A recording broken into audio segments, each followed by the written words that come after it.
Welcome to 365 Christian Men, where every day we aim to inspire and encourage with real-life stories about men. March 13th. Brother Andrew. Some people call him God's Smuggler, but Andrew prefers the simple appellation, brother, a term that applies to all who believe. He thinks of himself as an ordinary person who has done extraordinary things simply because he follows Jesus. Brother Andrew's early ministry was to take Bibles and other evangelical literature to communist countries. In the 1950s, he founded Open Doors, an international, non-denominational organization of Christians committed to support persecuted believers around the world. With the fall of Soviet communism in 1991, Brother Andrew shifted his attention to the Muslim world, building bridges and friendships with Muslims so he could share the good news about Jesus with them. Brother Andrew has written 21 books, the first of which, God's Smuggler, published in 1964, describes his early efforts at unofficial delivery of Bibles, books, and tracts to Soviet bloc countries. On this date, in 1955, Brother Andrew made his first trip behind the Iron Curtain, a trip that set the scene for many more trips, including the one in today's story. Given to God, even fear can lead to victory. The light streamed through the windshield of Brother Andrew's blue Volkswagen as he drove toward the shade of the Iron Curtain. He had taken a mission upon himself to bring Bibles and tracts to Christians living in Yugoslavia. The problem was, his cargo was completely illegal. 2 years earlier, in 1955, was the first time Andrew had gone behind the Iron Curtain. He had gone into Poland and Czechoslovakia, where he had seen Christians pressured to teach only what their governments allowed. Bibles were restricted and rare in those countries. Andrew knew he could help, so he purchased as many Bibles and tracts as he could, and he hid them in his car. As he approached the Yugoslav border, Andrew feared that if the guards chose to search his car, they would find the illegal Bibles and tracts in the Slavic language. A search would end his mission and his freedom.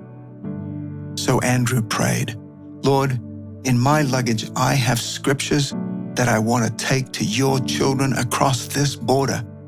And when you were on earth, you made blind eyes see. Now I pray, make seeing eyes blind. Do not let these guards see those things that you don't want them to see." 2 Yugoslav guards stopped Andrew's car.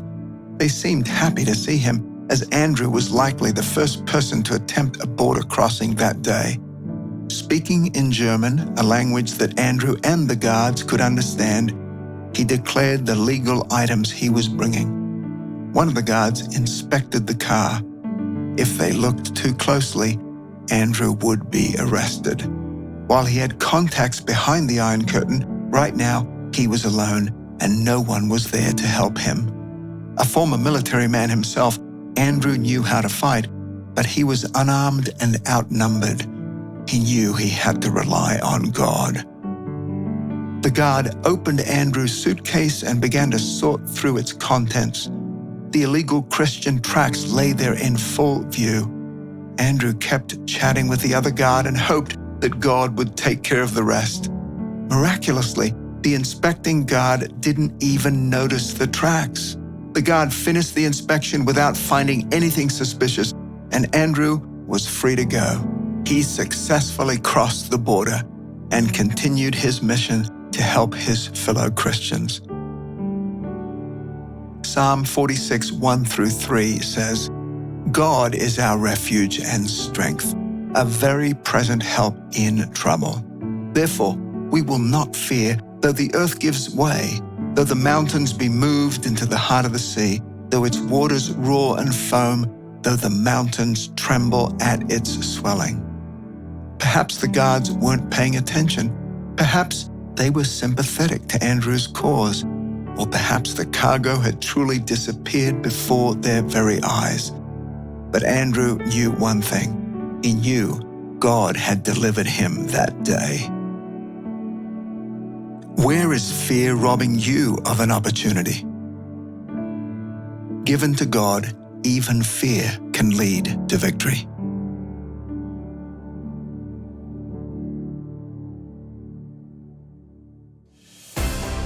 Thank you for listening to today's story. Every day of the year, our hope is to inspire you with real-life stories of faithful men who have gone before us. Hebrews 12:1 says, "Therefore, since we are surrounded by so great a cloud of witnesses, let us lay aside every weight and the sin that so easily ensnares us.